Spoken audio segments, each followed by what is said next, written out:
महिला आरक्षण को लेकर जिस तरह से देश की सियासत में घमासान छिड़ा हुआ है, भले की कैसी फांस है कि जिसे सब लोग कहते हैं कि हाँ महिलाओं को आरक्षण मिलना चाहिए और जरूर मिलना चाहिए, लेकिन कोई ना कोई पेच ऐसा फंसा देते हैं कि राजी होते हुए भी यह आरक्षण लागू नहीं हो पाता है। फिलहाल महिलाओं को उनका हक देने के लिए अब और इंतजार नहीं करना होगा। कल से 3 दिन तक संसद में भारी शोर शराबा देखने को मिलेगा, जिसकी झलक अभी से दिख रही है। मल्लिकार्जुन खड़गे ने सरकार पर बड़े आरोप लगाते हुए कह दिया कि डिलिमिटेशन के नाम पर सरकार खेल कर रही है। खड़गे का आरोप है कि सरकार ये सब कुछ सिर्फ और सिर्फ चुनावी फायदे के लिए कर रही है। दरअसल सरकार महिला आरक्षण लागू करने को लेकर मैराथन मंथन कराना चाहती है। 2023 में आपको याद दिलाएं कि ये बिल कानून पहले ही बन चुका है, यानी कि अप्रूव्ड हो चुका है। इसका लागू होना बाकी था, जिसके लिए डिलिमिटेशन का इंतजार किया जा रहा था। मगर अब विपक्षी दल इसे लेकर सरकार पर बड़े आरोप लगा रहे हैं। विपक्षी दलों ने महिला आरक्षण बिल को लेकर सरकार के खिलाफ मोर्चा खोल दिया है।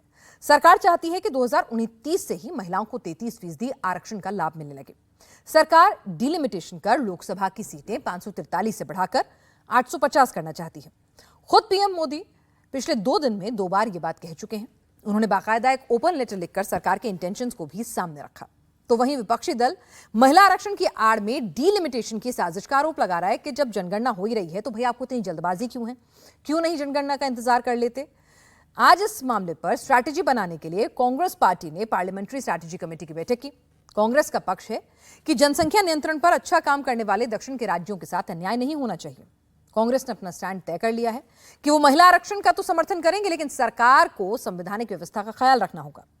समाजवादी पार्टी और आरजेडी कोटे की बात कर रहे हैं कि भाई महिलाओं को तो आप आरक्षण दीजिए, लेकिन फिर उसमें भी जो ओबीसी महिलाएं हैं उनको और आरक्षण दीजिए। सरकार के साथ दिक्कत यह है कि संविधान संशोधन के लिए उसके पास लोकसभा और राज्यसभा दोनों में बहुमत नहीं है, नंबर्स नहीं है। ऐसे में बिना विपक्ष के समर्थन के काम बन नहीं सकता। तो सवाल यही है कि महिलाओं को संसद में आरक्षण मिलेगा या फिर पुराना इतिहास ही दोहराया जाएगा। और सवाल यह भी कि क्या वाकई चुनाव जीतने के लिए महिला आरक्षण का दांव खेला गया है। आज इसी पर हम बड़ी बहस करेंगे, लेकिन सबसे पहले आपको सुनवाते हैं कुछ अहम सियासी बयान, जिससे आपको खुद क्लियर होगा कि कौन सी पार्टी यहां पर इस मुद्दे पर कहां खड़ी हुई है। We all are in favor of women's reservation bill, but the way in which they have brought, for that we have got reservations, and it is politically motivated. They are also playing some tricks. Therefore, all party we are going to take one stand. We unitedly should fight in Parliament this bill, but I want to tell you we are not against the reservation. इस प्रकार से इस अधिनियम को पारित किया गया था और संसद का, सदन का गौरव बढ़ा था। इस बार भी सबके सामूहिक प्रयास से संसद की गरिमा और नई ऊंचाइयों को छुएगी। देश की हर नारी को भी अच्छा लगेगा कि हर दल ने राजनीति से ऊपर उठकर उनके हित में ये महत्वपूर्ण निर्णय लिया है, काम किया है।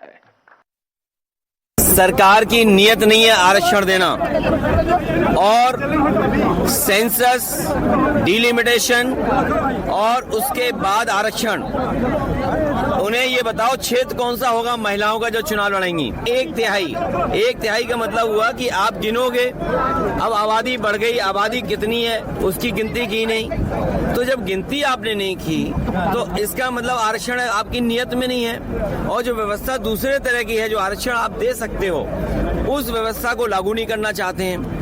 ये भारतीय जनता पार्टी के लोग जानबूझ करके तमाम मुद्दों से ध्यान हटाने के लिए जल्दीबाजी में महिला आरक्षण की बात कर रहे हैं।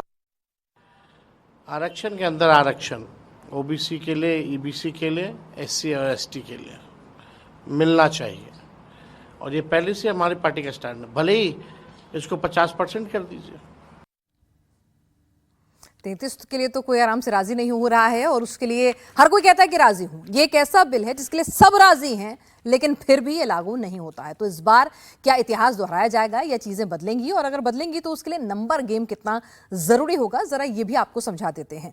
नंबर्स क्या हैं ये जरा आपको मैं समझाती हूं कि सरकार को अगर ये वाकई में आरक्षण का ये बिल लाना है तो, क्योंकि ये संशोधन बिल है, यानी कि महिला आरक्षण तो पहले ही नारी वंदन बिल जो है वो पास हो चुका था, लेकिन यहां पर आप देखिए कि सरकार के पास कितने नंबर है, क्योंकि वो संशोधन लाएगी, डिलिमिटेशन होगा, संविधान का वो संशोधन होगा, तो उसके लिए आपको नंबर जो चाहिए वो सरकार के पास फिलहाल नहीं है। मौजूदा सांसद 540 हैं, बहुमत का आंकड़ा 360 है और सरकार के पास 292 नंबर ही हैं, यानी कि सरकार को विपक्ष का साथ यहां बेहद जरूरी है।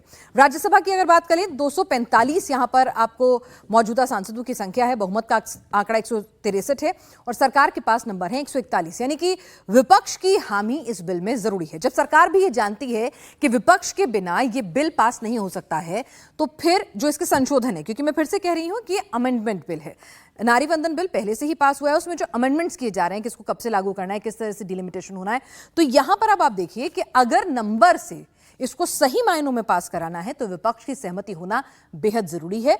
तो क्या सरकार ने कह तो दिया, लेकिन अगर विपक्ष साथ नहीं होगा तो फिर सहमति नहीं होगी, तो फिर पास कैसे होगा, यानी कि फिर से क्या ये लटकने वाला है। जरा आपको बता दें कि फिलहाल किस राज्य में कितनी सीटें बढ़ेंगी। प्रधानमंत्री ने जिस तरह से अपने ओपन लेटर में भी कहा कि 50% से जो अभी मौजूदा हैं उसके हिसाब से हर राज्य की 50% सीटें बढ़ जाएंगी। तो अगर हम बात करें मध्य प्रदेश की 29 सीटें हैं, 14 से 15 सीटें बढ़ जाएंगी, सीटें हो जाएंगी 43, लेकिन यहीं पर पूरा पेच भी आकर फंस रहा है।